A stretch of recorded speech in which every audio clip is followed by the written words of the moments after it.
Souvent, on voit des demandes pour une checklist de conformité au RGPD. Alors, il faut savoir que la conformité au RGPD, c'est quelque chose d'assez large, d'assez global qui inclut de nombreuses actions. Les gens réduisent souvent le RGPD, par exemple, à de la sécurité des données. Ce n'est pas vrai, le RGPD, ça inclut des aspects de sécurité, effectivement, mais ça inclut aussi tout un tas d'aspects euh, de loyauté, de transparence envers les personnes concernées, c'est-à-dire la rédaction et la publication, la mise à disposition de beaucoup de textes d'information.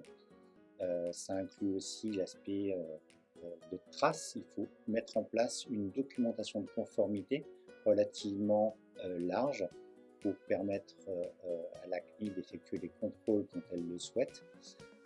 Et puis ça inclut aussi de mettre en place une gouvernance de la protection des données personnelles qui doit être maintenue par la direction, assistée par son délégué à la protection des données, son DPO.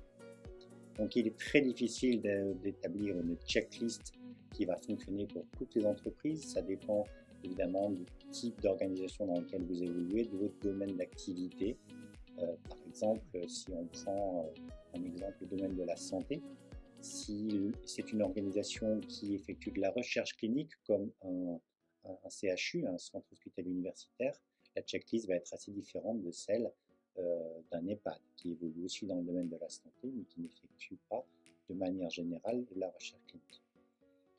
Donc, pas de checklist en tant que telle qui soit vraiment fiable. Vous pouvez évidemment vous renseigner sur le site de la CNIL, le site web cnil.fr, qui propose beaucoup d'éléments et de listes pour certains domaines. Le mieux, c'est de vous faire accompagner par un DPO, un délégué à la protection des données, interne ou externe, mais qui va, en fonction de votre activité, établir le plan d'action nécessaire à l'établissement et à la maintenance quotidienne de votre conformité au RGPD.